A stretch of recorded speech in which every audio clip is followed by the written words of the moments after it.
ప్రియులారా, ప్రార్థన చేసుకుందాం. పరిశుద్ధుడా, మీకే స్తుతులు స్తోత్రాలు చెల్లిస్తూ ఉన్నాం. ఈ ప్రాతకాల ఆరాధనలో తండ్రి, మీ సన్నిధి నిత్యము మాతో ఉంచండి. ఆరాధన అంతటలో మహిమ ఘనత ప్రభావాలు మీకు ఆరోపిస్తూ యేసు ప్రభు వారి పరిశుద్ధ నామమున వేడుకొనుచున్నాము తండ్రి. ఆమేన్.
ప్రియులారా, ప్రభు పేరట మీకు శుభాలు. జన్మదినాలు, వివాహ దినాలు జరుపుకుంటున్న కుటుంబాలకు యేసుక్రీస్తు ప్రభు పరిశుద్ధ నామమున పండు prince and sisters YouTube channel ద్వారా శుభాలు మేము తెలియజేస్తున్నాం. దేవుడు మిమ్మలను దీవించునుగాక. మంచిదండి, మీరంతా క్షేమంగా ఉన్నారు కదా. ఈ ప్రాతకాల ఆరాధన కొరకు ఏర్పాటు చేయబడిన పరిశుద్ధ లేఖనాన్ని కలిసి చదువుకుందాం. అందరము కూడా పరిశుద్ధ గ్రంథాలు తెరచి యాకోబు పత్రిక 4వ అధ్యాయం 6వ వచనాన్ని చదువుకుందాం. యాకోబు పత్రిక 4వ అధ్యాయం 6వ వచనాన్ని చదువుకుందాం. దేవుడు అహంకారులను ఎదిరించి దీనులకు కృప అనుగ్రహించును.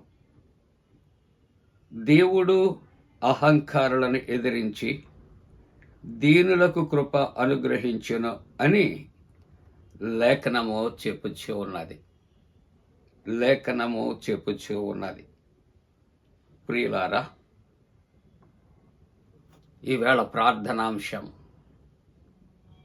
అహంకారులను ఎదిరించు దేవుడు. చెప్పండి, అహంకారులను ఎదిరించు దేవుడు. మానవుడు అహంకారము కలిగి ఉంటే మరొక మానవుడు ఆ అహంకారానికి బలైపోవచ్చేమో, ఆ అహంకారిని ఎదిరించలేకపోవచ్చేమో. కానీ ప్రభువు ఏం చేస్తాడంటే అహంకారులను ఎదిరిస్తాడు.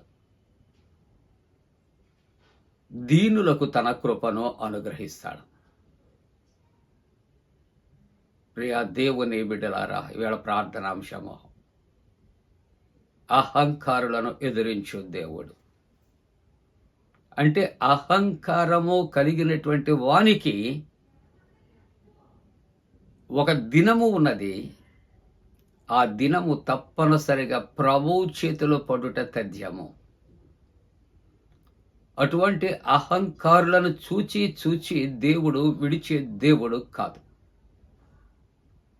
దైవ వాక్యాన్ని మనం 101వ సంకీర్తన 5వ వచనాన్ని చూస్తున్నప్పుడు, అహంకార దృష్టి గల వారిని, గర్వించిన హృదయము గల వారిని నేను సహింపను. చూసారా? అంటే it's a type of warning. ఇది ఒక హెచ్చరిక. అహంకారి అనుకుంటాడు, నాకు తిరుగులేదు, నన్నేమి ఎవరు చేయలేరు. ఇటువంటి అహంకారంతో ఉండొచ్చు. కానీ అహంకారికి ఒక దినాన చెక్ పెట్టడానికి దేవుడు సిద్ధంగా ఉన్నాడు. అహంకారాన్ని తీసివేయటానికి సిద్ధంగా ఉన్నాడు. సిగ్గుపరచటానికి సిద్ధంగా ఉన్నాడు. లోకములో అహంకారం అనేది ఎప్పుడు చెల్లేది కాదు. ప్రియులారా, దైవ వాక్యములో మనం ఉంటూ ఉన్నప్పుడు, అహంకార దృష్టి గల వారిని, గర్వించిన హృదయము గల వారిని నేను సహింపనని చెప్పి సామెతల గ్రంథములో 6వ అధ్యాయములో 16వ వచనంలో దైవవాక్యం అంటుంది, యెహోవాకు అసహ్యమైనవి 6 కలవు, 7 ఆయనకు హేయములు. వాటిలో హేయమైనది అహంకారము, లేక అహంకార దృష్టి కూడా ఆయన దృష్టికి హేయమైనది, నీచమైనది. కానీ ఆ అహంకారాన్ని బట్టి వ్యక్తి ఏం చేస్తాడంటే పీటరేగిపోతూ ఉంటాడు. వీధిలో కుక్కలు ఉంటాయి. మీకు మంచి ఉదాహరణ చెప్పాలంటే అందరికీ తెలిసినటువంటి ఉదాహరణ. అది మంచివాడు వెళ్ళినా, చెడ్డవాడు వెళ్ళినా, దొంగ వెళ్ళినా ఏం చేస్తుందంటే అది అరుస్తూ మీద పడతా ఉంటాం. ఏమండి? అది టైము చూసి చూసి చూసి ఎవరైనా బడిత పూజ చేశారనుకో, ఆ 2 కాళ్ళు విరిగిపోయిన తర్వాత ఆ రోడ్డు పక్కన పడుకుని కుయ్యో ముయ్యో అంటూ ఉంటుంది. ఈ ఉదాహరణ ఎక్కువ మనకు అర్థం అవుతుంది. అది అనుకోవచ్చు, ఆ వీధిలోకి ఏ కుక్క వచ్చినా సరే తరిమేస్తూ ఉంటుంది. ఇది మనం చూసేది కాబట్టి నేను చెబుతున్నా. ఒక దినాన్న ఇటువంటి అహంకార దృష్టి కలిగిన వారి యొక్క జీవితము కూడా అటువంటి భయంకర పరిస్థితికి దిగజారిపోతుందన్న వాక్యం మాట్లాడుతూ అంటున్నాడు.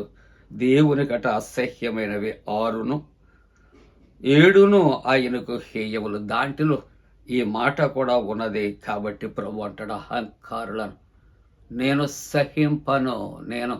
సహింపను. యాకోబు పత్రిక 6వ అధ్యాయం 17వ వచనంలో చూస్తే అక్కడ అవేవనగా అహంకార దృష్టి అని చక్కగా వ్రాయబడుతుంది. అహంకార దృష్టి హేయమైనది.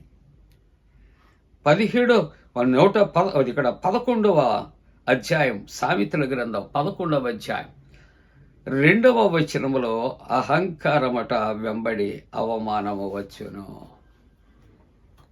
అహంకారి ఒకవేళ నాకు ఎదురు లేదు అని అనుకుంటూ దినాలు గడుపుతూ ఉంటే, అహంకారి దృష్టిలో చాలామంది ఏం చేస్తారంటే వాడి నోటిలో నోరు పెట్టకూడదు, అందుకని తప్పుకొని పోతూ ఉంటారు.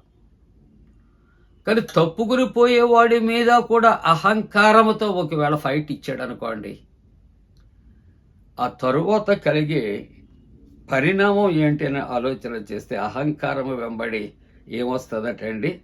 అవమానము వచ్చును.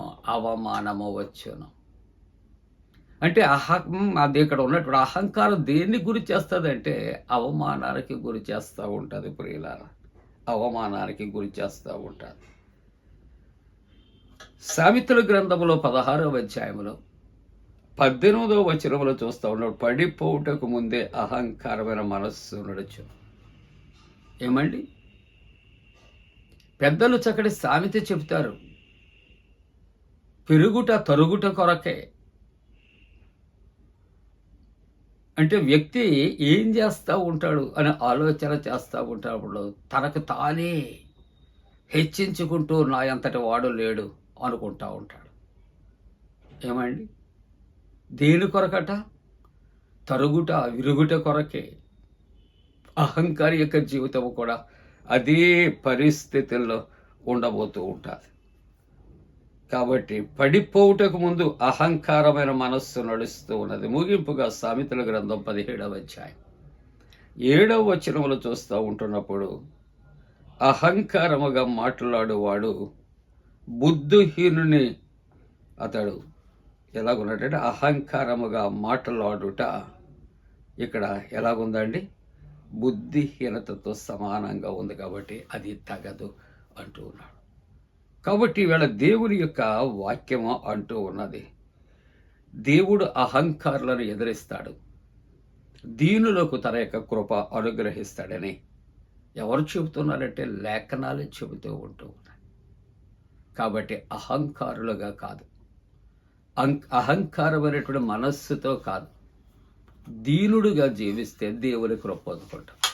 అలా చేయటానికి దేవుడు తన పరిశుద్ధాత్మకుడిని మనపై మేలుగా కుమ్మరించుగాక. ఆమేన్. ప్రార్థన. పరిశుద్ధుడా, నీకు వందనాలు. అహంకారమైన మనస్సును దూరపరచాడు, దీనత్వాన్ని మాకు అనుగ్రహించాడు. జన్మదినాలు, వివాహ దినాలు జరుపుకుంటున్న కుటుంబాలను ఆశీర్వదించాడు. ప్రభువా, అనారోగ్యంతో ఉన్న వారిని స్వస్థపరచాడు. నైనా వివాహ వ్యవస్థలో ప్రవేశించే వారి కొరకు ప్రార్థిస్తున్నాం. గర్భిణీ స్త్రీలు సుఖప్రసవం కొరకు ప్రార్థిస్తున్నాం. చంటి బిడ్డల కొరకు ప్రార్థిస్తూ ఉన్నాం. క్షేమాభివృద్ధి కలుగుచ్చేవని ప్రార్థిస్తున్నాం. యేసు నామమున వేడుకొంచున్నాం తండ్రి. ఆమేన్. పరలోకమందున మా తండ్రి, నీ నామం పరిశుద్ధపరచబడనుగాక, నీ రాజ్యం వచ్చునుగాక, నీ చిత్తం పరలోకమందున వేర్చినట్టు భూమి అందు నెరవేరునుగాక. మా ఇందిన ఆహారం నేడు మా దయచే, మా ఎడల అపరాధం చేసిన వారిని క్షమించిన ప్రకారముల ప్రథమ క్షమించము, శోధంలోనే తెక్క కీడును తప్పించము. రాజ్యము, శక్తి, మహిమ నిరంతరము నీవే ఉన్నవి. ఆమేన్. మన పరమ తండ్రి అయిన దేవుని యొక్క ప్రేమయు, ప్రభువైన యేసుక్రీస్తు ప్రభు కృపయు, పరిశుద్ధాత్మక అన్యోన్య సహవాసము, ప్రాతకాల ఆరాధనలో ప్రభువుని ఆరాధిస్తున్న ప్రతి కుటుంబానికి తోడుగుండి సంరక్షించి కాపాడునుగాక. ఆమేన్.